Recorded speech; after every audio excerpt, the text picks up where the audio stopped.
संगत जी, आपको जानकर हैरानी होगी कि हुजूर जी का इस बार ब्यास आने का पूरा कार्यक्रम बना हुआ है, लेकिन अचानक कुछ ऐसा हुआ कि वह प्रोग्राम बदल गया। हुजूर जी ने फरमाया कि मैं अभी डेरा ब्यास नहीं जाऊंगा, पहले मुझे एक और जगह जाना है। अब बहुत से भाई बहन सोच रहे होंगे कि आखिर हुजूर जी ने डेरा आने का कार्यक्रम क्यों डाल दिया और उसके बाद कहा गए। तो आइए आपको पूरी बात बता दें और साथ में ही जानेंगे कुछ सवाल जवाब। पिछले रविवार को हुजूर जी ने कोलकाता में सत्संग फरमाया था। सत्संग के बाद कार्यक्रम यही था कि हुजूर जी सीधा डेरा ब्यास पधारेंगे, लेकिन सोमवार की दिवाली थी, इसलिए हुजूर जी ने कहा मैं पहले डेरा नहीं जाऊंगा, पहले कहीं और जाना है। फिर हुजूर जी सीधे कोलकाता से मुंबई चले गए। वहां पहुंचकर हुजूर जी ने अपने परिवार के साथ कल रात दिवाली मनाई और अपने बच्चों के साथ पटाखे भी जलाए। संगत जी, इस समय पूरे देश में दिवाली का उल्लास फैला हुआ है। दिलचस्प बात यह है कि इस बार दिवाली की तारीख को लेकर भी दो मत थे।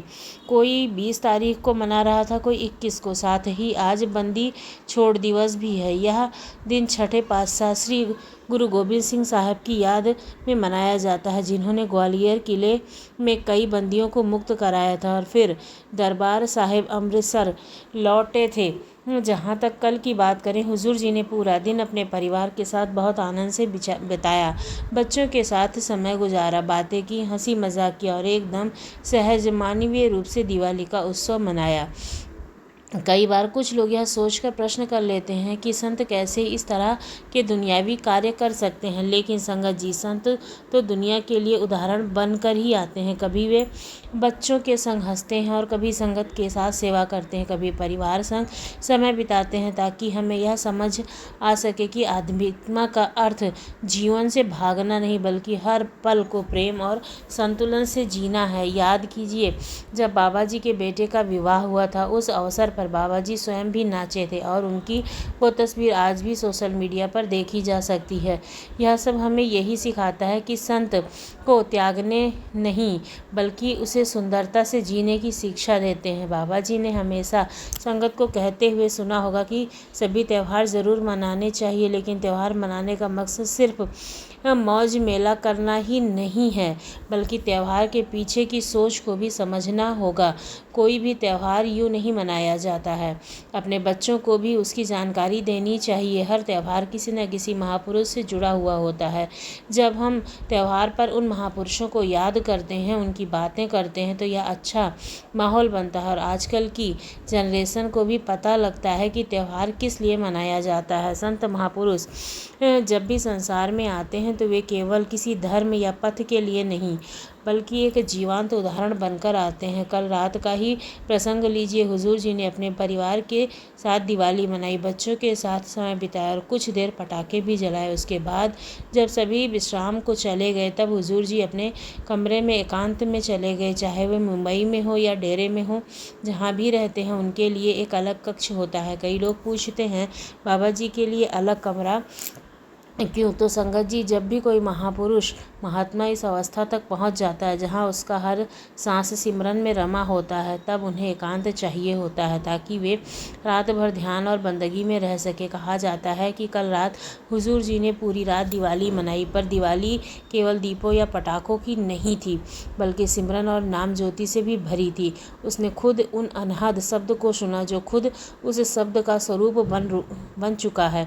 उनकी हर रात को सच्ची दिवाली ही होती है। हुजूर जी मलिक के रूप में खुद सिमरन में लीन रहें और उसी आनंद में जैसे आतिशबाजी चलती रहे, वैसे ही उनकी आत्मा परम प्रकाश से झिलमिलाती रहती है। संगत जी, इससे बड़ी खुशी और क्या हो सकती है कि स्वयं कुल मालिक का स्वरूप बनकर वे उसी में विलीन रहें।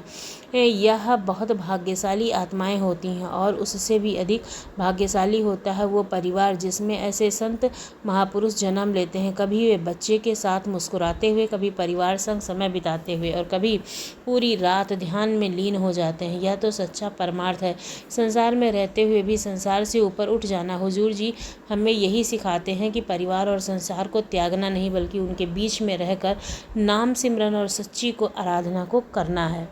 जी, ये तो रही हुजूर जी की बात। अब बात करते हैं बाबा जी की बात। 20 अक्टूबर 2025 को लंदन में दिवाली पर किए गए भारतीय संगत व विदेशी संगत के सवाल जवाब। शाम का समय था, ठंडी हवा और चारों ओर से दियों की रोशनी। पंडाल में सन्नाटा छा गया। तो आइए शुरू करते हैं पहला सवाल। एक महिला ने बड़े ही नम्र स्वर से पूछा, बाबा जी, जब कोई अपना बहुत प्रिय व्यक्ति, जिसे हम सच्चा प्रेम कहते हैं, हमें धोखा दे देता है या फिर अपमानित करता है तो मन बार बार उस पीड़ा को याद करता रहता है। हम कहते हैं कि हमने माफ़ कर दिया, भीतर से वह घाव भरता नहीं है। ऐसी स्थिति में सच्ची माफ़ी और मन की शांति कैसे प्राप्त करें? बाबा जी ने थोड़ी देर मौन साधा, फिर बड़ी शांति से बोले, बेटा, जब किसी से हमें चोट लगती है तो वह सिर्फ शरीर या शब्दों तक सीमित नहीं रहता है, वह दिल में उतर जाती है। लेकिन याद रखो, जो दिल में चोट लगती है उसका इलाज मनुष्य नहीं बल्कि हर मालिक ही कर सकता है। और मालिक तभी मरहम लगाता है जब हम दिल से कहें, मालिक अब मैं दर्द को नहीं पकड़ना चाहता, इस भी तेरे हवाले करता हूँ। बाबा जी ने एक मार्मिक उदाहरण दिया। एक बार एक भाई ने कहा कि उसका बहुत करीबी मित्र उसे धोखा दे गया। उसने कहा, बाबा जी, मैं उसे भूल नहीं पा रहा। मैं उससे पूछूं कि रोज़ कितनी बार उसके बारे में सोचता हूँ। उसने कहा, शायद दिन में कई बार। मैंने कहा, फिर तू उसे कैसे भूल सकता है? अब तू उसे अपने मन में रोज़ जिंदा रख। बाबा जी आगे बोले, बेटा, माफ़ करने का मतलब भूल जाना नहीं होता है, बल्कि उस घटना की पकड़ से खुद को आज़ाद कर देना होता है। जब तक मन बार बार उसी बात को दोहराता रहेगा तब तक वह घाव ताज़ा रहेगा। लेकिन जिस दिन हम कहेंगे, मालिक, इसमें भी तुम्हारी शिक्षा है, मैं इसे स्वीकार करती हूँ, उसी दिन वह जख्म भरने लगेगा। फिर बाबा जी ने कहा कि हम सोचते हैं कि माफ़ करना किसी और पर दया दिखाना है, पर असल में माफ़ करना अपने दिल को हल्का करना है। जो माफ़ कर देता है वह खुद आज़ाद हो जाता है। जैसे कोई हाथ में अंगारा पकड़कर दूसरे को जलाना चाहता है, लेकिन सबसे पहले खुद जलता है। माफ़ करना उस अंगारे को छोड़ देना। बाबा जी की वाणी अब और भी कोमल हो गई। बेटा, मालिक के रास्ते पर चलने वाला हर व्यक्ति किसी न किसी मोड़ पर माफ़ी की परीक्षा से गुजरता है। वह परीक्षा इसलिए नहीं कि मालिक हमें कष्ट देना चाहता है, बल्कि इसलिए कि वह हमें अपने जैसा बनाना चाहता है। मालिक हर क्षण माफ़ करता है, हमारी गलतियाँ, हमारी भूलें, हमारे विचार, सब कुछ। अगर हम मालिक के रंग में रंगना चाहते हैं तो हमें भी उसी क्षमा के सागर में उतरना होगा। बाबा जी ने अंत में कहा, मालिक की राह पर चलना मतलब उस प्रेम को जीना जो शर्तों से परे है। जिस दिन हम उस आदमी के लिए दिल से दुआ करेंगे जिसने आपको सबसे ज़्यादा दुख दिया, समझ लेना उसी दिन आपकी आत्मा ने उड़ान भर ली। अगला सवाल। एक सज्जन खड़े हुए। उन्होंने पूछा, महाराज जी, दिवाली पर हम घरों में दिए जलाते हैं, मिठाइयाँ बांटते हैं, खुशियाँ मनाते हैं, पर संगत में अक्सर कहा जाता है कि असली दीपक बाहर नहीं, भीतर जलाना है। कृपया बताएं, वो भीतर का दीपक क्या है? उसे जलाने का तरीका क्या है? बाबा जी मुस्कुराए, फिर वे शांत स्वर से बोले, देखो भाई, बाहर का दीपक तो तेल और बाती से जलता है, पर भीतर का दीपक प्रेम और सिमरन से जलता है। जब मन मालिक के नाम में स्थिर हो जाता है तब सच्चे भाव से सिमरन होता है। जब भीतर एक ऐसी रोशनी जलती है जो कभी बुझती नहीं है। उन्होंने आगे कहा, दिवाली का मतलब केवल घर सजाना नहीं है, इसका असली अर्थ है मन के अंधेरे को मिटाना। बाहर के दिए कुछ समय बाद बुझ जाते हैं, पर जो दीपक आत्मा में जल जाए वह जन्मों तक राह दिखाता है। उस दीपक की लौ सिमरन की है और उसका तेल प्रेम का है। बाबा जी ने एक सुंदर दृष्टांत दिया। मान लो भाई, एक घर है जिसमें बरसों से कोई दीपक नहीं जला, अंदर अंधेरा है, मकड़ी के जाले हैं और हवा तक नहीं आती है। अब अगर कोई छोटा सा दिया भी जला दिया जाए तो सारा अंधेरा मिट जाता है। वैसे ही जब साधक सिमरन की लौ जलाता है तो मन का अंधेरा, दुख, भय, मोह, अहंकार सब मिटा जाता है। उन्होंने एक क्षण रुक कर पंडाल की ओर देखा और कहा, भाई, असली दिवाली तब होती है जब हम अपने भीतर मालिक की याद का दीपक जलाएं। बाहर के दिए उस भीतर के दीपक की याद दिलाते हैं। जैसे बाती बिना दीपक नहीं जलता, वैसे ही सिमरन बिना प्रेम नहीं चलता। अगर मन में मालिक के लिए प्रेम नहीं है तो सिमरन केवल शब्द बनकर रह जाता है। बाबा जी ने बहुत ही कोमल स्वर से कहा, भाई, तुम अगर सब हर सुबह कुछ पल आंखें बंद करके अपने भीतर की ज्योति को महसूस करो, तो नाम का सिमरन करो, तो धीरे धीरे भीतर वो दीपक जलने लगता है। और जब वह दीपक जल उठता है तो बाहर की दिवाली की चमक भी फीकी लगने लगती है, क्योंकि वह साधक जान लेता है सच्ची रोशनी तो भीतर है। दिवाली के दिन हम सब बाहर की सफाई करते हैं, घर, कपड़े, आंगन, लेकिन असली सफाई मन की है। जब मन से स्वार्थ, शिकायत और लालच हटता है, तब भीतर जगह बनती है उस रोशनी के लिए। और जरा जब वो रोशनी जलती है तो हर दिन दिवाली बन जाती है। बाबा जी के अंत में मुस्कुराते हुए कहा, इस बार दिवाली पर भाई एक दिया बाहर जलाना और एक भीतर जलाना। बाहर वाला दिया भगवान के आभार का प्रतीक होगा और भीतर वाला दिया उस प्रेम के अनुभव का। जब दोनों जल उठेंगे तब समझना कि तेरे जीवन में सच्ची दिवाली आ गई है। अगला सवाल है कि वह व्यक्ति ने भावुक स्वर से पूछा, बाबा जी मैं नामदान लेकर साधना तो करता हूँ, पर मन बहुत भटकता है, असली आलस्य आ जाता है।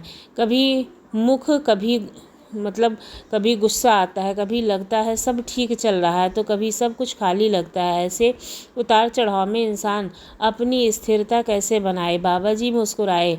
उनकी निगाह में करुणा और समझ का मिश्रण था। उन्होंने बड़ी कोमलता से कहा, बेटा मन का स्वभाव ही चलायमान है। वह कभी उधर उठता है तो कभी नीचे गिरता है। जिस तरह समुद्र की लहरें ऊपर नीचे होती रहती हैं, वह पर गहराई में पानी हमेशा शांत रहता है, उसी तरह आत्मा की गहराई में शांति हमेशा बनी रहती है। मन की सतह पर जो तूफान उठते हैं वे सिर्फ ऊपर के स्तर पर होते हैं। साधना का मतलब है उस सतह के से नीचे गिरना। फिर बाबा जी ने एक उदाहरण दिया। मान लो कोई व्यक्ति झील के किनारे बैठा है।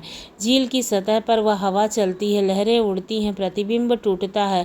अगर वह व्यक्ति लहरों को देखता रहेगा तो उसे साफ तस्वीर कभी नहीं दिखेगी, लेकिन अगर वह गहराई से झांके तो वहाँ सब कुछ स्थिर है। सिमरन वही प्रयास है, मन की लहरों के पार जाकर आत्मा की स्थिरता को महसूस करना।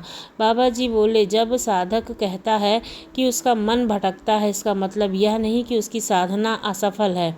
असफल आलस से वही जो आलसी साधना की शुरुआत करे। जैसे कोई बच्चा चलना सीखता है, पहले गिरता है फिर संभलता है। अगर बच्चा हर बार गिरने पर बैठ जाए और कहे मैं नहीं चलूँगा, तो कभी भी वो चलना नहीं सीख पाएगा। उसी तरह मन के गिरने से निराश नहीं होना चाहिए। हर बार गिरने के बाद उठ जाना ही साधना की सफलता है। फिर बाबा जी ने अपने स्वर में गहराई लाते हुए कहा, देखो बेटा, मन को कभी कभी लगेगा कि आज ध्यान नहीं लगाना है, सिमरन में स्वाद नहीं है, पर मालिक तो हर क्षण देता है और तुम्हें देखता भी है। तुम प्रयास करते रहो या नहीं, उसके लिए यह मायने नहीं रखता कि ध्यान में क्या अनुभव हुआ, बल्कि यह कि तुमने कितनी निष्ठा से बैठने का संकल्प लिया है। बाबा जी ने एक प्रेरणादायक प्रसंग सुनाया। एक सेवादार भाई था जो हर सुबह 4 बजे उठकर सिमरन करता था। कई सालों तक उसे अनुभव नहीं हुआ। एक दिन उसने थक कर कहा, बाबा जी अब तो लगता है हम सब व्यर्थ है। मैंने कहा, बेटा क्या तू हर दिन उठा? उसने कहा, हाँ, मैंने एक दिन भी नहीं छोड़ा। मैंने कहा कि फिर कैसे व्यर्थ हुआ? तू अपने वचन निभा रहा है और मालिक तेरे धैर्य की परीक्षा ले रहा है।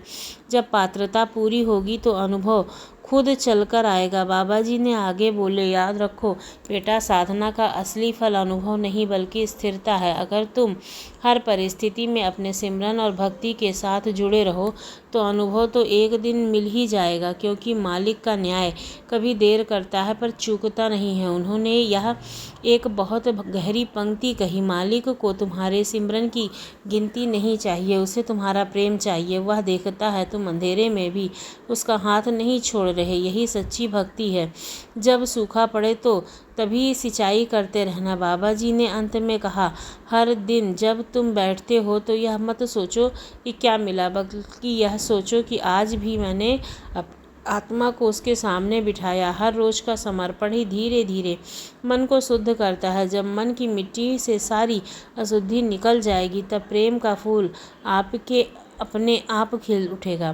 फिर उन्होंने हल्के से मुस्कुराकर कहा, मालिक जब तक पहुंचाने का रास्ता सीधा नहीं होता है, टेढ़ा मेढ़ा होता है, पर जिसने रास्ता नहीं छोड़ा वही मंजिल तक पहुंचता है। बस लगे रहो, मन के उतार चढ़ाव आते जाएंगे, पर जो टिक गया वही जीत गया।